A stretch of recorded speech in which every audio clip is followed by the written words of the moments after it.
बिस्मिल्लाहिर्रहमानिर्रहीम। अस्सलाम वालेकुम मेरे प्यारे भाइयों और बहनों। शुरू अल्लाह के नाम से जो बड़ा ही मेहरबान निहायत तो रहम करने वाला है।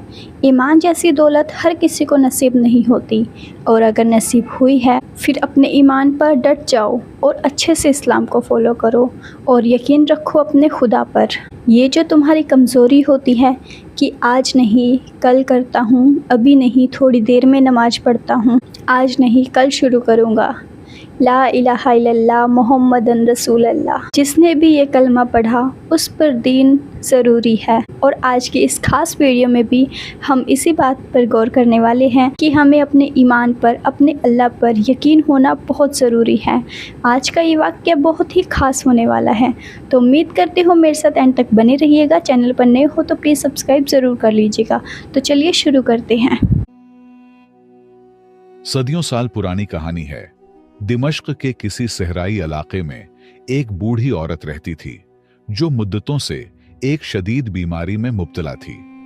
बीमारी ने उसके जिस्म को कमजोर कर दिया था और तकलीफ ने उसकी रूह तक को तका दिया था।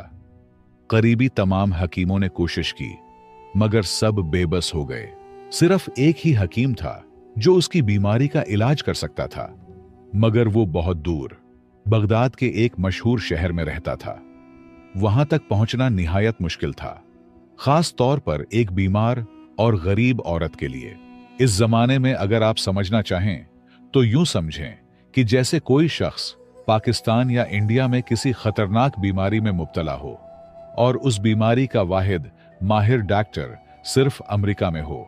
एक गरीब इंसान के लिए फासला, खर्चा, वीजा सब कुछ नामुमकिनात में शुमार होता है। उसी तरह उस जमाने में भी बगदाद जाना एक ख्वाब से कम न था। उस बूढ़ी औरत का अल्लाह पर ईमान इतना मजबूत था कि वो हर हाल में यही कहती, अल्लाह ही मेरा निगहबान है, वही हकीम खुद चलकर मेरे घर आएगा और इसका सबब अल्लाह ही बनाएगा, वही मालिक और खालिक है मेरा। लेकिन याद रखें, अल्लाह की कुदरत का कोई सानी नहीं। वो जो चाहे, जब चाहे, जैसे चाहे कर सकता है। वो नामुमकिन को लम्हों में मुमकिन बना देता है और ऐसे इसबाब पैदा कर देता है जिनका इंसान तसव्वुर भी नहीं कर सकता। यही यकीन इस कहानी की बुनियाद है। तो दोस्तों, वो जमाना ऐसा था जब सफर ऊंटों और घोड़ों पर किया जाता था, मगर उस औरत के पास न सवारी थी न सामान। रास्ते तवील और कठिन थे, लेकिन उसका यकीन कहता था कि अगर कोई उसे बगदाद तक पहुंचा सकता है तो वो सिर्फ अल्लाह ही है, या फिर अल्लाह वो मशहूर हकीम खुद उसके पास भेज दे। वो रोज अपनी बेटी से यही कहती, मुझे उसी हकीम से इलाज करवाना है और मेरा रब ही उसका सबब बनाएगा। उसकी बेटी अक्सर मां की बातों पर हंस देती क्योंकि उसे ये सब एक ख्वाब लगता, लेकिन अल्लाह जो करता है वो इंसान की अक्ल से बालातर होता है। बूढ़ी औरत ने मोहल्ले के अमीर लोगों से मदद मांगी, मगर कहीं से कोई मुस्बत जवाब न मिला। वो दर्द और मायूसी के बीच बेबसी की जिंदगी गुजारती रही, अपनी एक बेटी के साथ गुर्बत और शदीद बीमारी का सामना करती हुई। वो दिन ब दिन कमजोर होती जा रही थी। बीमारी इस हद तक बढ़ चुकी थी कि अब न इबादत की ताकत बाकी रही थी, न खाने पीने की हिम्मत। कभी खाना खा लेती तो कभी सिर्फ पानी पर गुजारा करती, मगर इस सब के बावजूद उसने अल्लाह के दरबार का दरवाजा खटखटाना नहीं छोड़ा। वो हर वक्त अपने रब से शिफा की दुआ मांगती रही, यकीन के साथ, सब्र के साथ। वक्त गुजरता रहा और फिर एक रात जब हर तरफ सन्नाटा छा चुका था और सारा मोहल्ला नींद की आगोश में था, अचानक दरवाजा जोर से खटका। बाहर से एक आवाज आई, बहन, क्या कुछ देर के लिए जगह मिल सकती है? सुबह तक रुकना है। उस औरत ने सोचा शायद कोई मुसाफिर है जो इस सुनसान वक्त में मदद का तलबगार है। उसने दरवाजा खोला तो बाहर दो अजनबी मर्द खड़े थे। उनकी हालत निहायत खराब थी। लगता था कि लंबे पैदल सफर की तकन ने उनके जिस्मो चेहरे से रंग नचोड़ लिया हो। प्यारे दोस्तों, आगे बढ़ने से पहले एक छोटी सी गुजारिश है। आप सबका बहुत बहुत शुक्रिया कि आप लोग हमारे वीडियोस प्यार से देखते हैं, मगर कई दोस्त बिना सब्सक्राइब किए चले जाते हैं। बराहे करम हमारे चैनल को जरूर सब्सक्राइब कीजिए। और अगर आप मेरे जबान से इस्लामी वाक़ियात सुनना पसंद करते हैं तो हमारे दूसरे चैनल वाक़ियातुल इस्लाम को भी जरूर विजिट करके सब्सक्राइब कीजिए। वहां पर आपको बेहतरीन इस्लामी कंटेंट मिलेगा। बहुत बहुत शुक्रिया। बेटी दौड़ी हुई मां के पास गई और सारी बात बताई, मगर मां ने पहले इजाजत न दी। कहा, हमारी घर में कोई मर्द नहीं, ऐसे आधी रात को अजनबी मर्दों को कैसे अंदर आने दूं? मजबूरन उन मर्दों को वापस लौटना पड़ा। वो दरवाजे के साथ ही बैठ गए, नडाल और तकन से चूर। औरत की ममता जाग उठी। उसे उन दोनों में अपने बेटे नजर आने लगे। दिल भर आया और उसने बेटी से कहा, बेटा, उन्हें अंदर बुला लो, मगर दूसरे कमरे में रखो। खाने पीने का इंतजाम भी वहीं कर दो। ज्यादा बातचीत से गुरेज करना। अल्लाह ने उन्हें हमारे दर पर भेजा है, हमारी आजमाइश है। हमें खिदमत करनी है, लेकिन अपनी हया और पर्दे का ख्याल रखते हुए। कुछ वक्त गुजरा और फिर बूढ़ी औरत की बेटी ने घर में जो कुछ मौजूद था उससे सादा सा खाना तैयार किया, पानी दिया और दोनों मुसाफिरों के लिए दूसरे कमरे में सोने का इंतजाम कर दिया। दोनों मुसाफिर कमरे में जाकर सो गए, जबकि बूढ़ी औरत रात भर दर्द से कराहती रही। नींद आंखों से कोसों दूर थी। वो फरियादें करती रही और दिल ही दिल में उन अजनबियों पर भी नजर रखी हुई थी। सुबह की अजान हुई। दोनों मुसाफिर उठे, वजू किया, नमाज अदा की और जाने लगे। जाते हुए वो बूढ़ी औरत से दुआएं ले रहे थे, मगर जब औरत ने उनकी इबादत और परहेजगारी देखी तो मोहब्बत से रोक लिया। बेटा, नाश्ता किए बगैर मत जाओ, अल्लाह ने तुम्हें हमारे दर पर भेजा है। ये सुनकर दोनों आदमी रुक गए और उनमें से एक ने नरमी से पूछा, अम्मा जी, आप बीमार लगती हैं, क्या हुआ है आपको? कब से परेशान हैं? बूढ़ी औरत ने धीमे लहजे में जवाब दिया, बेटा, ये बीमारी अल्लाह की तरफ से है और मैं उस पर राजी हूं। मेरा निगहबान सिर्फ मेरा रब है। तकरीबन 10 साल हो गए हैं मुझे इस तकलीफ में जीते हुए, लेकिन आज तक मुकम्मल इलाज न करवा सकी। बेटा मेरा ना कोई बेटा है ना भाई। शौहर भी 10 साल पहले अल्लाह को प्यारे हो गए। बस मेरी एक बेटी है और मेरा अल्लाह है, वही मेरा सहारा है।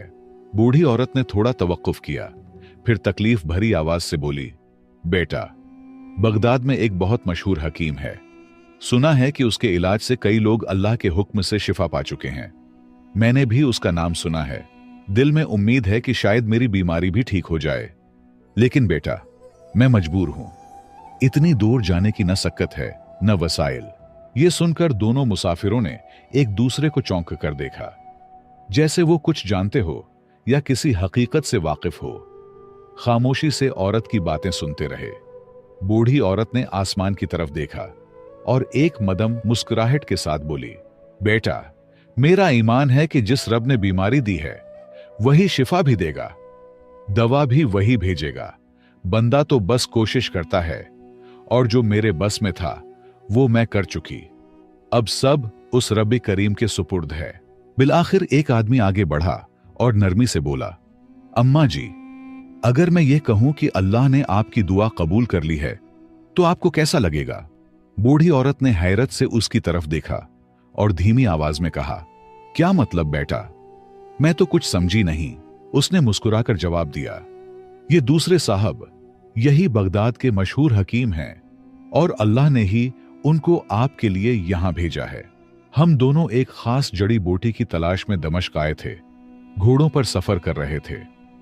रात को जब ठहरने का वक्त आया तो घोड़े अचानक डर गए और हमें शहर से बहुत दूर ले गए।